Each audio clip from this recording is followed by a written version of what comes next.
Okay, well, we will get started with our media availabilities for today. We are now joined by Kevin Harvick. If you have a question, please raise your hand and we will get a mic right over to you. We'll start down here in the front with Claire. Claire B. Lang, Sirius XM NASCAR Radio.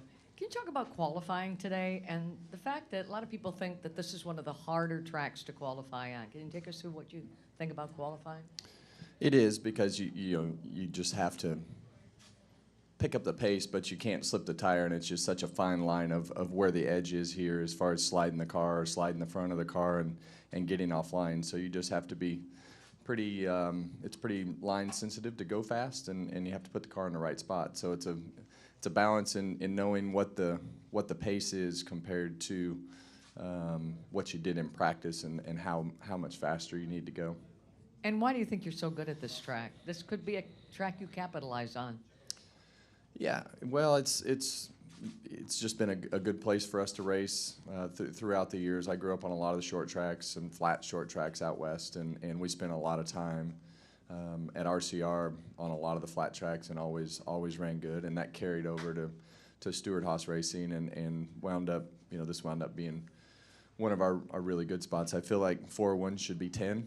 But I feel like that at a lot of places, so I guess that's just the racer's mentality of how you think about things. So it's been a great place to race, and I've seen it go through some different transitions as far as the layout of the track. But it's been fun to come here, and we have a great following up here, and I think a lot of that started when we went to the Oxford 250. I think that was 2009, and just have had a good fan following throughout the year. So it's always a fun place to race in front of those fans that have followed you for so long.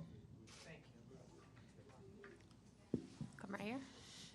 Nathan Solomon with the podium finish. Kevin, what do you expect of the new tire this weekend? I didn't know it was new. Yeah, I have no idea. I think for the things that I've been able to go through so far with this car, you don't really know until you race it. Every time I try to predict something, it's usually wrong. So, I think as we've gone through last year and the beginning of this year, there are some places that are a little bit different on the tire, compared to the other short tracks. So this place is just a little bit unique, and I'm sure that's why they switched it up a little bit for here. Come down here to Mark. Mark Garrow, PRN. Kevin, how do you balance we're in the second half of the season. You're going to a lot of these places now for the final time. New Hampshire, then we go on to Pocono next week. How do you balance it? You just want to stay in the zone competitively, but also trying to enjoy some of this as you go through the last time? Yeah, it's really been no issue. We've had such a laid out plan for so long, and all that was intended to know that you're going to do things, but also put yourself in a position to be competitive. We've done that pretty much every week except for Chicago and North Wilkesboro, and you just have to grind away, and that's just kind of the nature of the beast with this particular car. You're just going to have some weeks that you're off. So for the most part, we've been competitive. We've had a couple chances to win races and just hadn't had that all come together and be able to get to victory lane. So from the competition side, I think everything has gone well, and the rest of it we planned for and knew that it would be more work than what a normal season would be. But I think there's some places that you look at and realize everything that you've been able to accomplish throughout the years, and you can kind of go back. That's the cool part about this year, is you can let your guard down and go back and say, yeah, that has been a good racetrack for us, and we have been fortunate to have some success, and this is one of those places that you can check that box and let your guard down and say, yeah, it's been a great racetrack for us, and we have had some success. So that makes it fun, because you really don't. There's nothing to hide anymore. You don't have to hide what you think or about really anything, just because of the fact that next year is different, and but for years I didn't want everybody to really know what I thought or what I was thinking or know too much about you, and because you can put yourself in a position to where people know your weaknesses and strong points, and so the less you say, the less they know. So that's not really relevant this year, and that's been fun to kind of just let your guard down and say what you think. As consistent as you guys have been, do you feel like you're building towards a win, that if you get the right circumstances, you guys are ready to capitalize? I do, and you look back at Nashville, and the car was so fast. I think we ran the leaders down by like 4 seconds, and then the tire went flat. So, we had that same thing at Phoenix and a couple other places, and just hasn't worked out. So, so you just got to keep grinding away, and hopefully you get some things that go your way like we did last year, and keep the cars running good, and we'll put yourself in position and go from there. We'll come down here to Holly. Hi, Kevin. Holly Kane with the NASCAR Wire Service. I just wondered if you feel any sort of intensity picking up as we're inching a little bit closer to the playoffs, or is that not even something that exists anymore because, there's so much high pressure and stakes every week you're out there, but there's still some people that are below the cutoff line, not like you, that need a win to get in. Do you feel that kind of intensity picking up with each of these races, and do you expect that this weekend? I don't feel like really anything changes anymore. I think there's I think there's probably some desperation. I think as you saw with some of the circumstances at Atlanta, with people staying out hoping for rain, and Chicago, trying to put yourself in a position with the pit cycle and things like that. So, those are just there's definitely some Hail Marys. They work every once in a while, so you never know, right? So it's definitely different with this car because it is so intense every week with the restarts and what you have to do to pass, and so for us it doesn't really change, because in 2015 we just decided to race every week like it was a playoff week, and that way you don't have to. I never feel like if you have to switch gears, you're in big trouble, because it's a different way to race. Are there any final questions for Kevin? We'll go to Dustin. Dustin Long, NBC Sports. Last couple weeks, maybe not intended, Atlanta went less than 300 miles, and Chicago was only scheduled 220 miles, went less than 200 miles. You've been around long enough where it was like it's 500 miles, 400 miles, and the idea of shortening races was, you're not supposed to do that. But the idea that all these, there are these races that are 300 miles or been fewer than 300 miles, are there learnings to take from that, and that what the racing is like, what it can be, what it can mean for the sport, that is it better, shorter, can be better?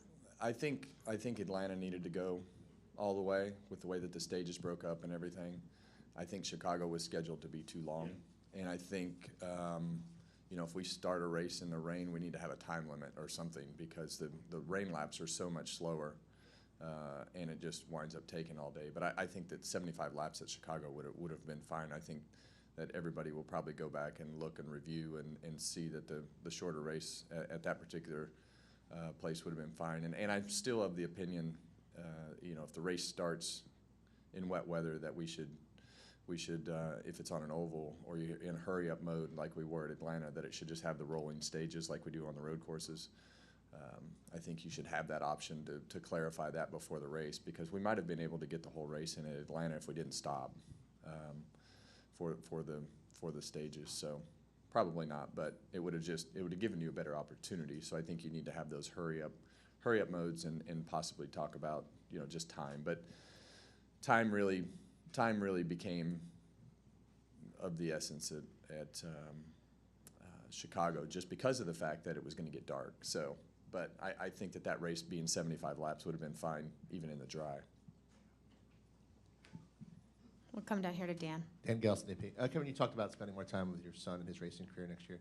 What about like KHI? What about SHR? Are you going to be involved at all trying to grow KHI? Are you stepping away from that for any reason, or other business ventures, other interests? What are you looking to do? Yeah, so there's really nothing happening at Stewart-Haas Racing.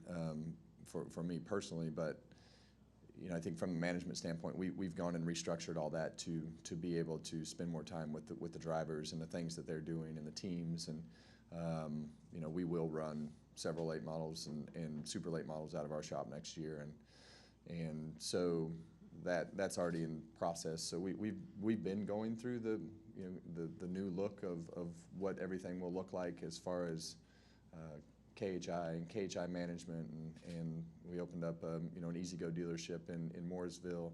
So that stuff's kind of like the retirement stuff. It's all been in play for the last year and a half as to what that looks like when Phoenix is over.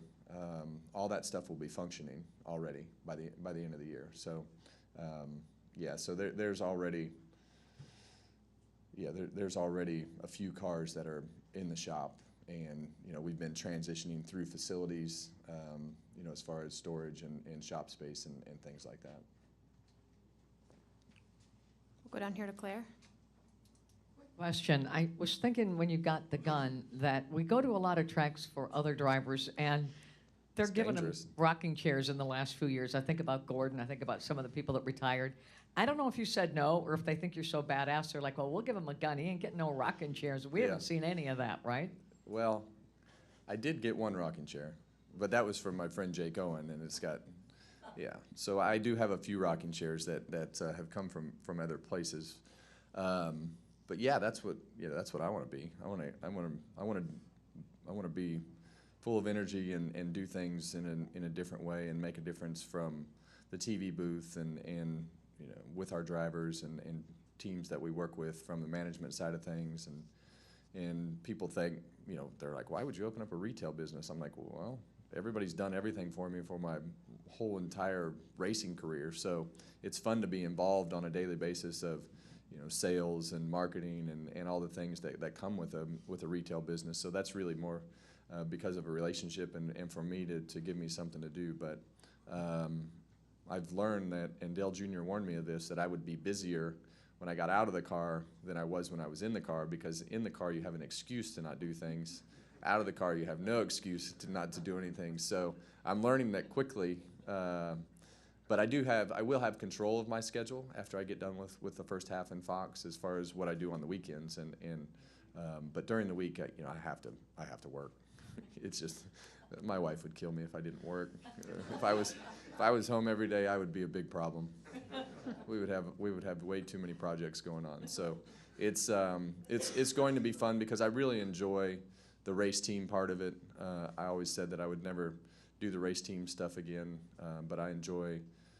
I really enjoyed just watching the car at Caraway with lane rigs in it and watching everybody work. And now it's to the point of now we're out hiring people and putting people in the shop and racing. So the good news is it doesn't really matter where it goes, so as long as it's fun and we can enjoy it. And I really enjoy the group of owners that we have with the Cars Tour and the impact that we've made on short track racing. And so starting to realize just the impact that you can make for the racers and the sport in general to help progress it in a great direction. And so that's been kind of a learning curve of the impact that you can have on things. So we'll continue to go forward with that and just try to help people in whatever way we can to make racing great.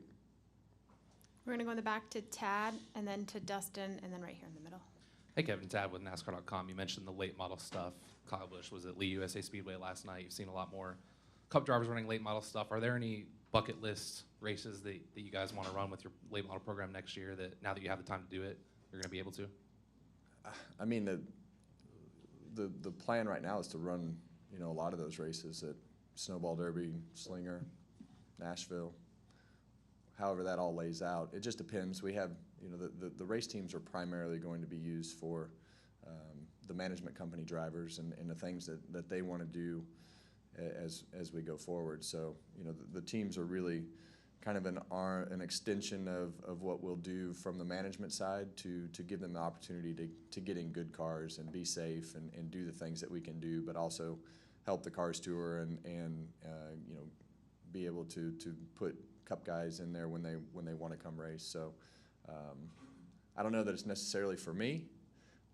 I could honestly wind up not driving another race next year if it winds up that busy, because I enjoy watching them. But I don't know how I'll feel about that in June next year after you've not done anything for 6 months. So I think that's kind of a moving target, but I want our management and, you know, those guys to be able to have the opportunity to go do what they want to do and do it in good cars.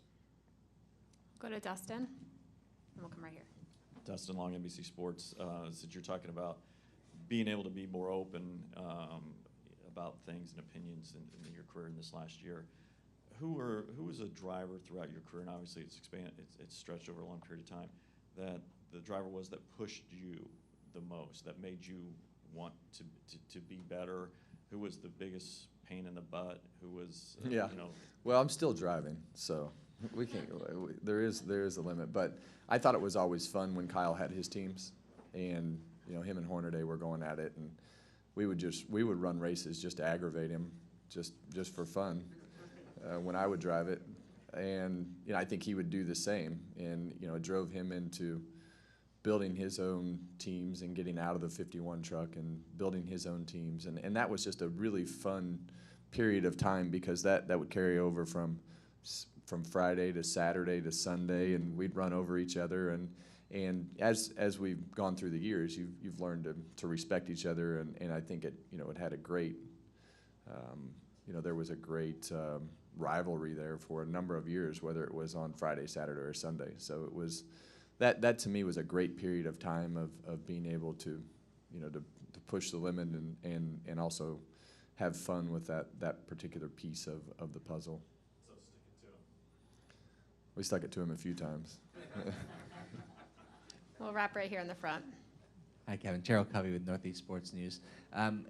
Sort of a dovetail off the previous question, but how important do you see the role of you guys, what you and Dale are doing with the Cars Tour and these guys coming down and racing at the short track level? How important do you see you drivers as a bridge sort of between these short tracks and NASCAR for fans?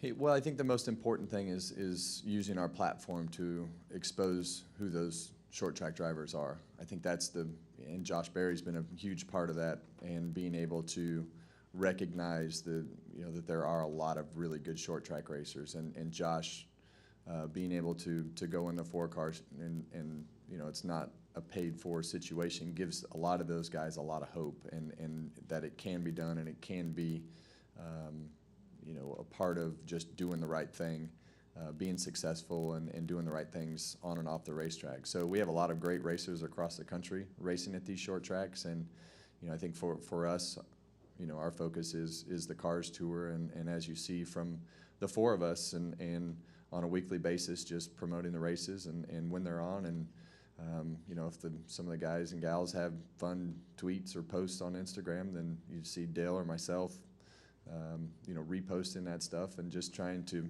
give them a platform to be able to have a shot and really just try to help them understand what is actually supposed to happen, from a social standpoint, from how you act and how you drive, and I don't think we've had that over the last few years, and I think that's why some of the racing gets sloppy, at the short track levels, because they get away with it, and we're not going to let that happen, and I think that's important.